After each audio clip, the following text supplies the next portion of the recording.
행복한 사람은 죽음을 두려워하지 않는다. 내 장인은 60대 초반으로 아직 정정하시다. 지난해 우리 집에서 함께 저녁 식사를 하는데 그가 갑자기 요즘 죽음에 대해 생각하고 있다고 말했다. 그러면서 자신의 장례식장에서 아무도 소리내 울지 않았으면 좋겠다고 했다. 갑작스러운 말씀에 아내는 울음을 터뜨렸다. 그러자 그는 자신이 죽음을 두려워하지 않는다는 사실을 우리 모두가 알아주었으면 좋겠다고 했다. 그에게는 이것이 중요한 문제였기 때문이다. 더 젊었을 때는 죽음을 두려워했지. 하지만 죽음에 더 가까워진 지금은 전혀 두렵지 않아.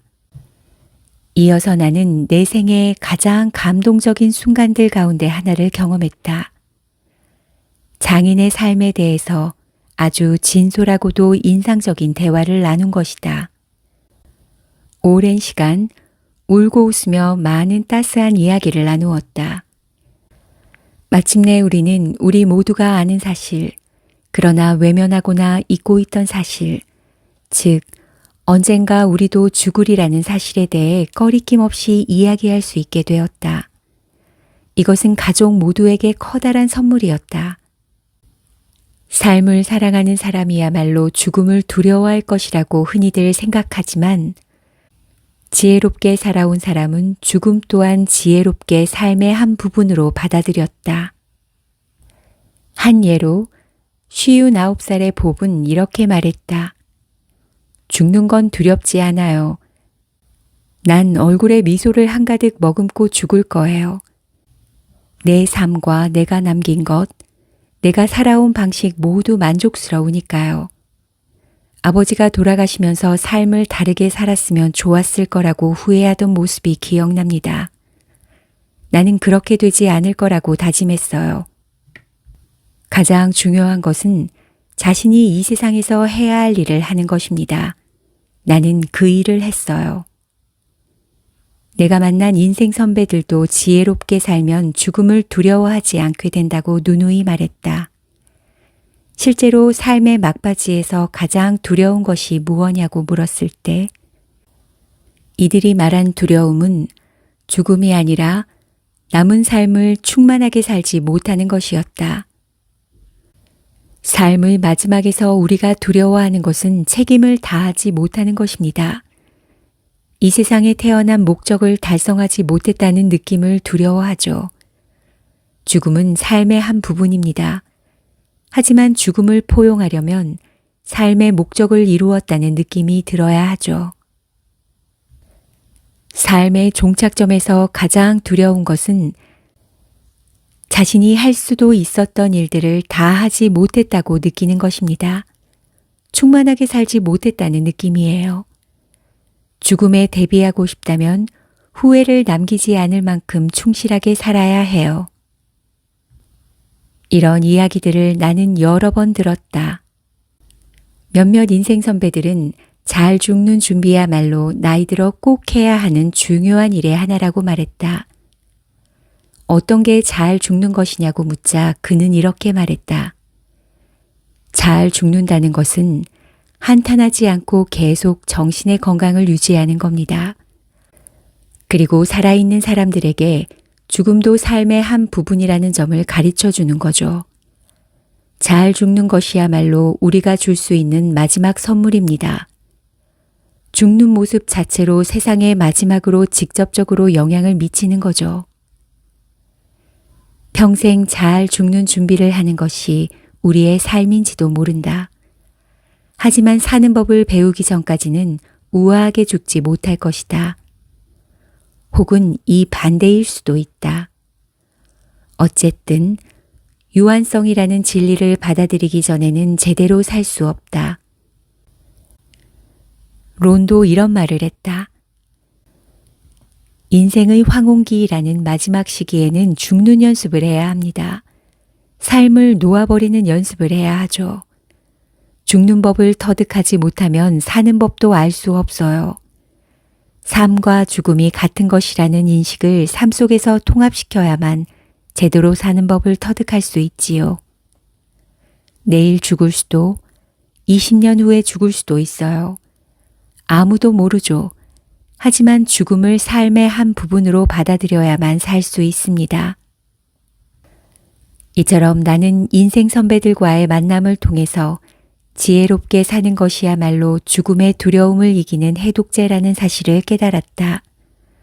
또 잘 죽는 준비를 하고 뒤에 남겨진 사람들에게 희망이라는 마지막 선물을 주는 것이야말로 나이 들어 가장 중요하게 해야 할 일의 하나라는 것도 깨달았다. 그리고 우리가 훨씬 큰 이야기의 한 부분이라는 것을 깨달으면 죽음도 한층 편안하게 받아들일 수 있다는 것도 알았다.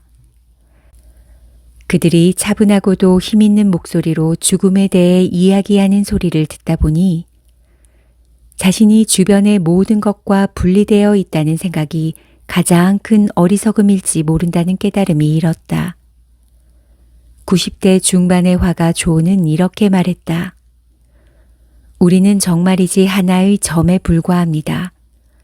훨씬 더 큰 어떤 것의 일부분이죠. 죽음의 순간 우리는 훨씬 큰 이야기와 다시 결합합니다. 몇 해 전 나는 존 밀턴이 신라권을 편집했다는 이탈리아의 어느 산속에서 개천을 따라 도보 여행을 했다. 개천을 따라 걸으며 세상에서 내가 있어야 할 자리에 대해 고민하고 있는데 갑자기 강렬한 감정이 나를 엄습했다. 내가 훨씬 위대한 어떤 것의 한 부분이라는 느낌이 든 것이다. 나는 수천 년 동안 이런저런 모양으로 이 산을 흘러내렸을 개울가에 홀로 무릎을 꿇고 앉아 차가운 물 속에 두 손을 담갔다. 순간 평생 나 자신을 이 개울과 동떨어진 존재로 생명과 창조의 그물망에 비껴나 있는 존재로 생각하며 살아왔지만 사실은 이 개울과 살아있는 우주 전체와 한 몸이라는 사실을 깨달았다. 나는 세상에서 내가 있어야 할 자리를 깊이 받아들임과 동시에 언젠가는 나도 이 생명의 흐름 속에 다시 합류하리라는 점도 알게 되었다. 그러자 내 눈에도 이물 쪽에서 춤추는 고래가 보이기 시작했다. 젊은 시절 목사로 있을 때 죽어가는 사람들 옆을 지키면서 나는 그들이 제각각 다른 모습으로 죽어간다는 것을 발견했다. 그러나 이제는 죽음과 삶이 분리되지 않았음을 알게 되었다. 살아온 대로 죽는다. 지혜롭게 살면 죽음도 두려워하지 않게 되고 진정으로 충만한 삶을 살았다고 느끼는 이들은 평화롭게 죽음을 맞이한다. 죽음을 두려워하는 것은 충만한 삶을 살지 못했다는 후회인 것이다. 하지만 지혜로운 사람은 언제나 죽음의 그림자 속에서 살아가리라는 것도 안다. 죽음의 존재를 인식하면 지금이야말로 살아야 할 시간이라는 점을 되새기게 되기 때문이다. 죽음에 대한 인식을 삶 속에 통합시키지 않으면 진정으로 충만하게 살 준비가 되었다고 할 수 없다는 론의 말도 이런 의미일 것이다. 죽음의 존재를 평화롭게 받아들이고 죽음을 낯선 침략자가 아닌 인간 조건의 한 부분으로 받아들여야만 비로소 진정한 평화를 발견할 수 있다. 우리 사회에서는 죽음을 터놓고 이야기하지 않는다. 죽음이 우리의 삶을 사방에서 에워싸고 있는데도 죽음이 거기 없는 것처럼 행동한다.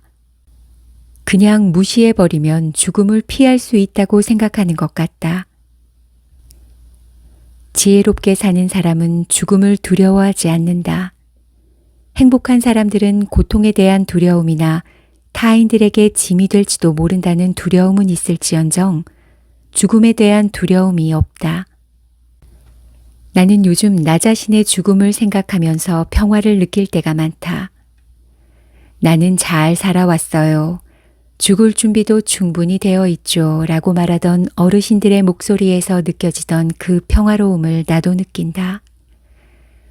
진정으로 충만하게 살면 언제든 마음 편히 죽음을 맞이할 수 있다는 진리를 체감하고 있는 것이다. 나는 또 죽음을 삶의 한 부분으로 인정해야만 삶을 진정으로 받아들일 수 있다는 것도 배웠다. 죽음은 변장을 한 우리의 가장 소중한 친구이자 스승이다. 우리에게 시간이 제한되어 있다는 사실을 깨달아야만 비로소 정말로 중요한 것을 절실하게 구하며 살아갈 수 있다. 오늘 내가 보는 일출이 생의 마지막 일출이 될지도 모른다는 마음으로 현재를 살다 보면 지금 이 순간에 더욱 충실할 수 있다.